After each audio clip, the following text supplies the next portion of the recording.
My guest today is Alexis Ohanian, who is known for his many hats. One of them is that he was one of the co-founders of Reddit, the social media site that has taken over the world. It's one of the 5 most visited sites in the world. He is also the author of a new book called Without Their Permission, about which we're going to talk.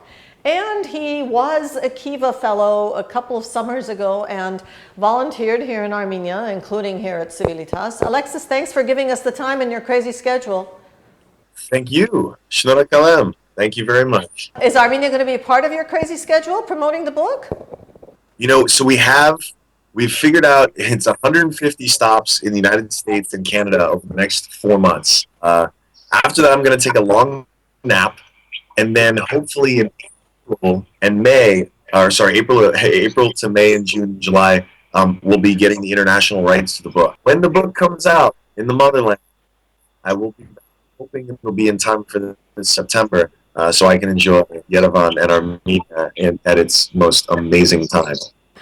Well, you know we look forward to seeing you here. Until you get here, tell us. We're amazing. You are amazing. Thank you for doing all the great work that you guys do. Thank you. We can't wait to have you here so you can give us some advice on how to do what we do better. But until then, let's talk about the book. You've called it Without Their Permission. Whose permission? You know, that varies, right? In different industries. In the music industry, it's the record companies.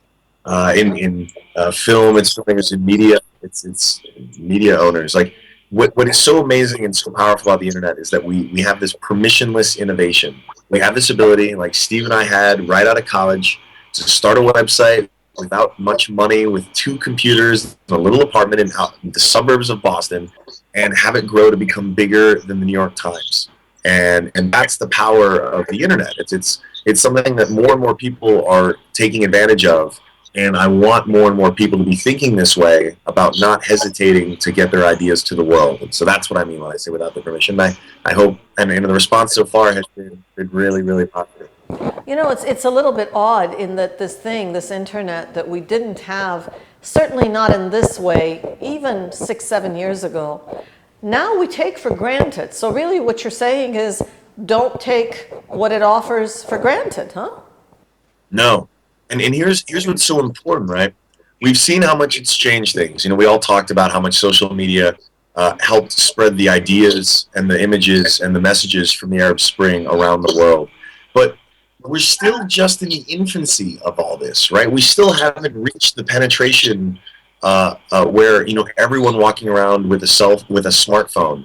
We still haven't gotten even close to this living up to its fullest potential, but it's on its way. And what we're already seeing is more and more people being able to reach their maximum level for awesome, as I like to think about it, whether they want to be artists or whether they want to be business people or whether they want to be activists. They're doing it now using the net. And it's exciting because I don't know where it's headed. I don't know. I have no clue. But the more people we can get online and the more people we can get using and learning the skills to be awesome online, the better. Because it's going to mean better stuff. You're not afraid of saying political things. You were very, very involved, maybe led the effort in the US to stop the congressional effort to try to put limits on the internet.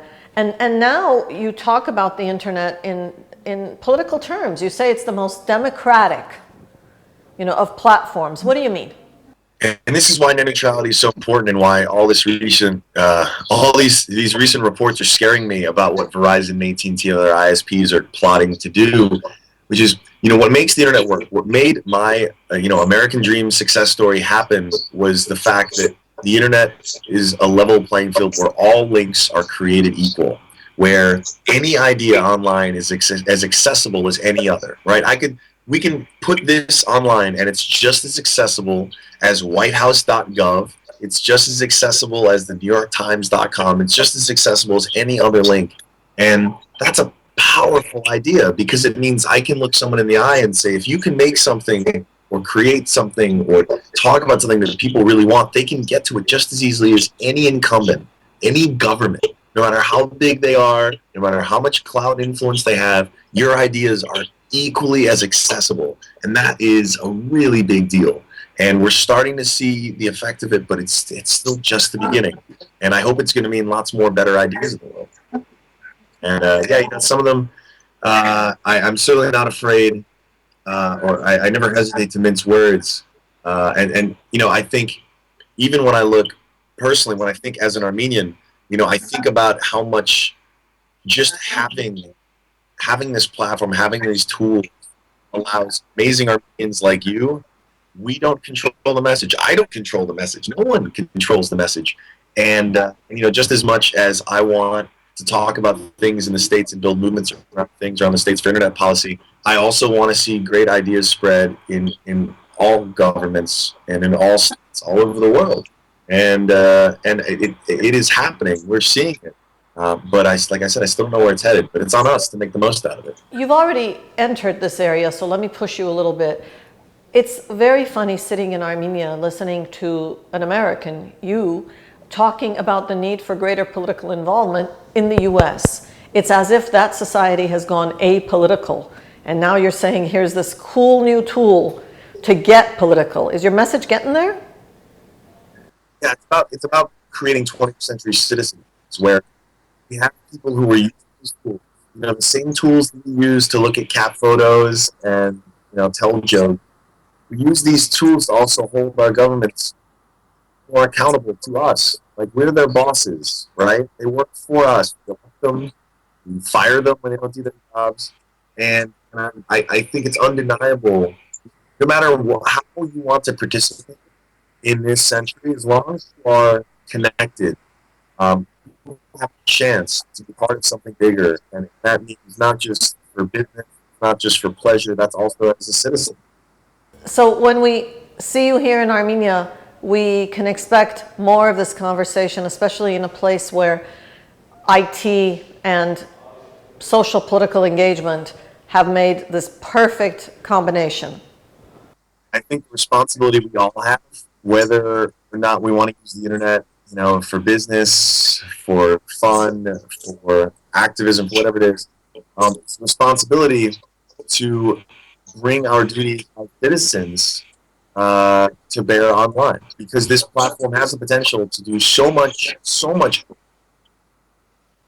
We have a responsibility. This is why one of the big messages that I bring to these 75 universities across the country is about being a 21st century citizen and being connected to your government as you are to some random person's breakfast you see on Instagram. Like, that matters.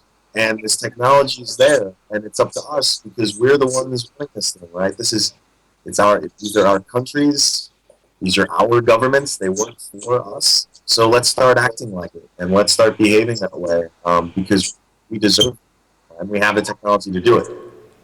Thank you. That's perfect. Whether the message is for the United States or for Armenia or anybody else around. In this particular case, maybe we in Armenia really got that message earlier than the rest of the world. Thank you, Alexis Ohanian, author of the new book, Without Their Permission, Alexis is also the founder of Reddit.com and several other websites trying to do new things with this incredible technology. And we look forward to seeing you here in Armenia, Alexis. I can't wait to come back. Thank you so much. Thank you. Thank you. And thank you for following us on CivilNet.